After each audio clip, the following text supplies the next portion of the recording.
What's going on? It's your boy Sermon at Sermon's Domain on Twitter. If you would have said YG would become one of the best artists on the West Coast back in like 2011, I would have looked at you sideways. Like, really? This guy? But YG definitely earned the Most Improved Hip Hop Artist Award. Like, next to Mac Miller, nobody has improved more than YG. And it comes with the surprise of how good My Krazy Life was. Like, that album was one of the best of 2014. It was the narrative, it was the guest features, it was DJ Mustard's production, and so at that moment YG was on. He had to create another hit single to really get there, but now that he's here, he's going to continue to change the world. At least, or more along the lines of like start to change the world. And going into this album, the rollout really wasn't like My Krazy Life. There wasn't a big hit single that was charting to give him like that push, that buzz. I think just the fact that his last album was so successful, he was able to create the hype on its own. And he's put out little records here and there, but he doesn't have that hit this time. That's what this album is lacking, but at the same time, it really doesn't need it. I was looking at an interview that J. Cole's manager was doing, and he was talking about how J. Cole had to play the game in order to change the game. And that's exactly what YG did. He played the Def Jam game and got his hit single, put out an album.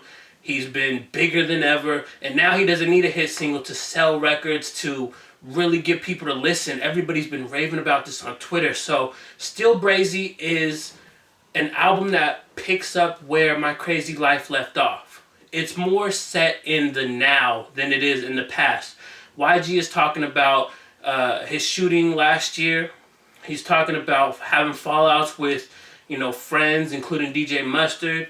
He's talking about being paranoid after the shooting, and he's also taking a political stance. This album to me really goes right into the action. You have a short intro of YG's dad, blaming his mom for staying in LA, and that's causing all the problems that's happening with YG. And then you get right into Who Shot Me, YG asking, trying to throw out, what he knows, what he thinks. And as opposed to My Krazy Life, where he had I'm From Bompton, and that was sort of like the record that is like the trailer for the movie, in a sense. Like, this sums up what the album is going to essentially be. This is about YG's life. But with Who Shot Me, you get right into the action, and in some ways it definitely plays that same role. Like, this is what the album is structured like. A lot of it is dealing with that post-trauma of being shot and all the paranoia that comes with it, like I said earlier. For me, though, I think the biggest part of the album was the political ending. You have 3 songs that end the album. You have Fuck Donald Trump featuring Nipsey Hussle. You got Blacks and Browns featuring Sad Boy. And then you have Police Get Away with Murder. This is not YG trying to, force himself to cater to a different audience. No, this is YG making records that sound like his own. The lyrics sound just like it, and they fit. I think that's the one thing that you have to admire about YG is he takes cues from Tupac. Tupac can make a party record and then turn around and have a Brenda's Got a Baby. I think that's what YG is kind of evolving into. He was doing an interview with Hot 97 where he said that he wants to use his platform to say some real shit because a lot of artists aren't doing that. So YG has really been, he's been working with the mayor. He's been doing these records. He's really turning into someone that can do this, but at the same time, it doesn't sound forced. Like when Tupac did it, Tupac didn't sound forced. He was just doing it felt natural to have both of those two sides together, and that's what YG does on Still Brazy. I think listening to Blacks and Browns it's an amazing record because it's asking for race equality. And it highlights both sides in terms of, the Blacks with YG and then the Browns with Sad Boy, who really had a stellar verse. And I'm looking forward to hearing more from him. He's an artist that signed to YG's 400 Records. So I'm looking forward to hearing more from him. But I like the fact that they had these two perspectives, but at the same time, like the root of it all is centered in they're not being treated fairly in America. They're not looked upon as equals in America. That's really what it all boils down to. And I kind of looked at this record in particular as like a prequel to My Krazy Life. In a sense of like when you watch Star Wars and you saw Darth Vader, and then years later, you saw why he became Darth Vader with the Anakin Skywalker in the 1, 2, and 3. And that's kind of like what this song, and to a further extent, the other two songs that are in this 3-song stretch, that's what they do. They show you why YG is who he is. You know, Police Get Away with Murder. He's talking about how blacks are being killed across America and nobody's getting any consequences. And these are unarmed black men that are being killed. Some of them even young kids. So it makes sense why YG is who he is, and you know the environment that he grew up, why he turned out how he turned out. But at the same time, it's really good to see him make this progression to become something more than just like a party artist.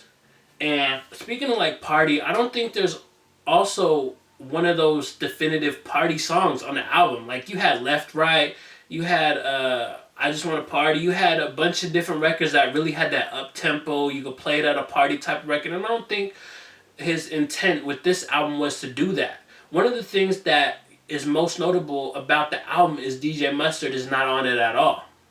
You know, they had the falling out, they just kind of rekindled, but at the time YG was probably done with the album or near done, and he didn't really want to add in Mustard, and you know it would have been complicated just to do that. Probably would have pushed back the album. So instead of giving the fans that, he decided to show the fans that he could make an album without DJ Mustard, and it really did work out. He's got Terrace Martin, who does like Twist Your Fingers, and that is a banging record. It's like the G-Funk era for today, and I really love it. That's another thing that YG does well, is have that production. He's like a West Coast artist to the core, but he makes music that can appeal to the world. I think it has like that regional West Coast sound, but it's not restricted to that. I think one of the only songs on the album that I really wasn't feeling is Why You Always Hating. And that's just because I mean the hook is good, but aside from that, I'm not really a big fan of the verses. I think Drake on guest features, at least recently, he's kind of just been coasting. He's not really putting in the effort. He's not really trying. And it shows. Like, when you compare other Drake guest features to this one, you can notice that he just kind of was like, I'm going to do this record, but I'm not really going to put too much effort into it. It just wasn't a good verse. And another moment on the album that I really wasn't feeling was Word is Bond. And that's only because of the hook. The hook, to me, is one of the lazier hooks that we've seen YG do in his entire career, pretty much. But the verses from him and Slim 400 are really good. And the song fits right after Who Shot Me. You know, kind of continuing that narrative that he's got on the album. But overall, still Brazy is a great follow-up to My Krazy Life. If anybody had doubts about YG, that doubt is gone, because he did it. I would say that the narrative of My Krazy Life and some of the music is probably a bit stronger, but this album has the potential to kind of lay the groundwork for YG's future. Now that he sees that these political records could work, he can definitely work that into his career and continue to make an impact, continue to help change the world. You know, Tupac said he's not going to make the change, but he's going to be the one that sparks the change. And when you look at West Coast artists that are really carrying that torch, that legacy of Tupac, you look at Kendrick Lamar. And now you can look at YG in that same light, because he started to get there, and I think he's going to continue to do that. Those are my thoughts on Still Brazy.